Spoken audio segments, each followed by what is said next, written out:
Hello, क्या कह रहे? हेलो हेलो हेलो, ये सन्यासियों को हाथ मत लगा सकते तुम।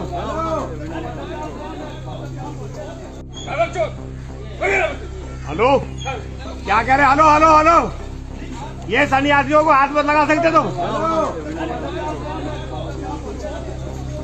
बवाल मच जाएगी, तुम सन्यासियों में हाथ मत लगाओ। चलो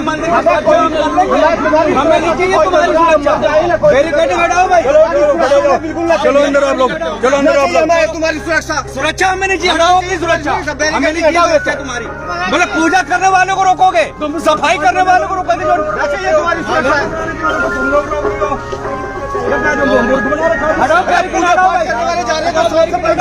मंदिर में पूजा वाले को रोकेंगे। संतों को गालियां निकालने वाली पुलिस कल भी आपकी रक्षा नहीं कर पाई थी और आज भी नहीं कर पा रही है।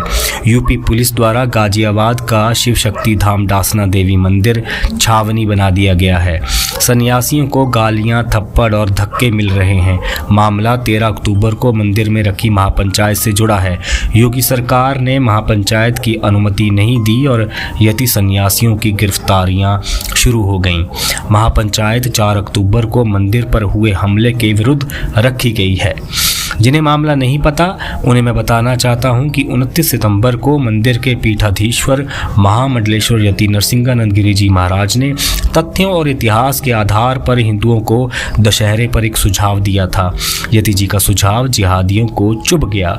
स्वतंत्र देश में एक साधारण सी बात कहने पर नरसिंहानंद गिरी जी महाराज के खून की प्यासी भीड़ 4 अक्टूबर की रात को डासना देवी मंदिर पर हमला कर देती है। पाकिस्तान और फिलिस्तीन प्रेम से लबरेज उन्मादी भीड़ सरतन से जुदा के नारे लगाते हुए मंदिर को चारों ओर से घेर लेती है। पुलिस मंदिर को बचाने आती है तो जिहादी भीड़ पथराव कर देती है। पुलिस उसी रात महाराज जी को अन्य स्थान पर ले जाती है। 4 अक्टूबर से नरसिंहानंद जी महाराज पुलिस की निगरानी में हैं, जबकि उनके शिष्य जब पुलिस से पूछते हैं कि हमारे गुरु जी कहाँ हैं तो वे कहते हैं कि हमें नहीं पता तुम्हारा गुरु कहाँ है।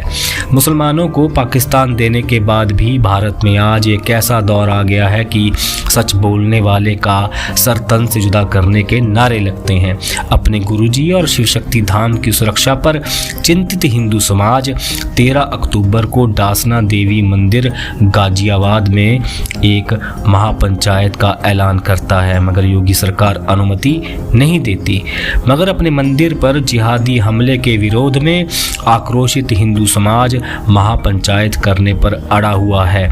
दोपहर तक मंदिर के भीतर और बाहर सड़कों पर उतरे हिंदू को महापंचायत नहीं करने दी गई है। सूचना मिल रही है कि हिंदुओं को गाजियाबाद की ओर आने वाली सड़कों से उठाया जा रहा है। योगी पुलिस ने मंदिर के भीतर मौजूद भक्तों को परिसर में ही कैद कर लिया है। अर्थात यूपी पुलिस किसी भी प्रकार के हिंदू सम्मेलन या महापंचायत को नहीं होने देना चाहती। हिंदू आज पूछ रहा है कि आखिर मंदिर पर हमला करने की हिम्मत जिहादियों को कहां से मिली। किस प्रकार 4 अक्टूबर को डासना में दूधिया पीपल इलाके में एकत्रित हुई उग्र भीड़ मंदिर तक पहुंच गई थी। ऐसे दृश्य तो हमने अभी अभी बांग्लादेश के हिंदू गांव कस्बों में देखे हैं, जहां इस्लामिक जिहादियों की भीड़ हिंदुओं को चुन चुन कर निशाना बना रही थी।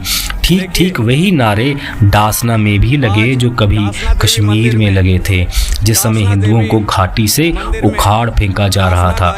उसी तरह के हिंसक नारे जो 7 अक्टूबर को हमास के इजराइल पर हमले के बाद सुनाई दिए थे, वही नारे जो 6 अक्टूबर की रात को पाकिस्तान के पिल्लों ने हिमाचल प्रदेश के कांगड़ा जिले की अर्नी यूनिवर्सिटी में लगाए थे।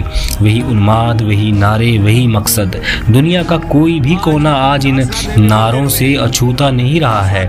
यह कैसी सोच है जो सदियों से पूरे विश्व पर ग्रहण लगाए हुए है, जिसे मानने वाला डॉक्टर हो या इंजीनियर हो या छात्र हो, सब हिंसा करने पर उतारू हो जाते हैं। इस सोच का मुकाबला हिंदू कैसे करे? डासना देवी मंदिर की रक्षा कैसे हो? यति नरसिंहानंद गिरी जी महाराज मंदिर में वापस कैसे पहुंचे? इन्हीं विषयों पर गाजियाबाद और आसपास के हिंदू एकजुट होकर जगत जननी मां जगदम्बा और भगवान शिव के धाम डासना में महापंचायत करना चाहते थे। अब पुलिस का डंडा हिंदुओं को खामोश करने में लगा है। भारत के हिंदुओं को सोचना होगा कि क्या इस प्रकार देश में शांति की स्थापना होगी? क्या देश में हिंदुओं का दमन किसी अनहोनी की ओर इशारा नहीं करता? यदि आज हिंदू एकजुट हो जाता है तभी कल को भारत में लोकतंत्र बचेगा, संविधान और सत्य सनातन वैदिक संस्कृति बच जाएगी। हिंदू है तो ये देश है। यह तो योगी जी ने स्वयं कहा था कि हिंदू बटेंगे तो हिंदू कटेंगे। वीडियो को अधिक से अधिक शेयर करें। धन्यवाद। जय भवानी। हर हर देखो तरीका, महादेव। हम रात 11 बजे आए, हरिद्वार से आए यहाँ पे दर्शन करने के लिए। हमें रात के आधे वापसी भेज दिया गया। हम रास्ते में सड़क में पड़े, चौकी इंचार्ज साहब आए थे, कह रहे थे कि मैं पढ़ाऊंगा, वहाँ पे होटल नहीं खुलवा गया। मंदिर में आने से किसी को कैसे रोक सकते? अगर इनमें ताकत है तो मस्जिद में नमाज पढ़ने से जाकर रोके। डांसने के अंदर 5 से 10 हजार आदमी इकट्ठा होगा और ये पास चौकी भी है, लेकिन किसी के द्वारा कोई सूचना नहीं, कोई नहीं, ये नहीं कि मतलब ये आदमी इकट्ठे क्यों हो रहे, कैसे हो रहे। डेली इनकी नमाज भी हो रही है, सब कुछ हो रही है, लेकिन मंदिर को ऐसा बना रखा है बिल्कुल सुनसान है। प्रशासन की तानाशाही चल रही है। यहाँ प्रशासन इस मूड में नहीं है कि यहाँ मंदिर में भी कोई आए। मंदिर को सुनसान बनाने के चक्कर में या खंडर बनाने के चक्कर में है और इस मंदिर को खंडर बनाना चाहते हैं। ये यहाँ का जो प्रशासन है ना, यहाँ के जो पुलिस अधिकारी हैं, उच्च अधिकारी हैं, वो चाहते हैं कि ये मंदिर खंडर बने और हमारे गुरु जी को खत्म करें, लेकिन हम ये होने नहीं देंगे। अगर वो खत्म होंगे तो हम भी खत्म होंगे। यहाँ पे हजारों लाशें गिरेंगी, ये भी याद रखेंगे, पुलिस अधिकारी भी याद रखेंगे।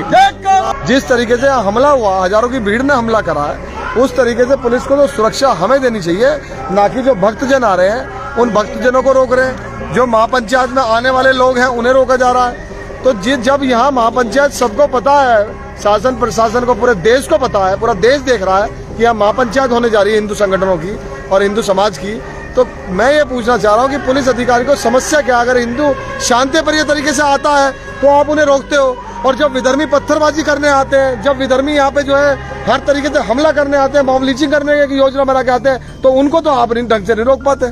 वो तो अपनी योजना बना लेते हैं, आपको पता ही नहीं लगता है। भारत देश हमारा नहीं है।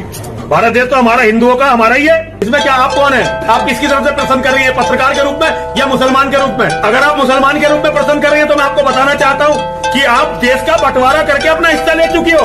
ये भारत हमारा हिंदुओं का है, हिंदुओं का ही रहना चाहिए। हम इसे हिंदुओं का ही देश बनाना चाहते हैं। ये सनातन वैदिक राष्ट्र बनकर रहेगा।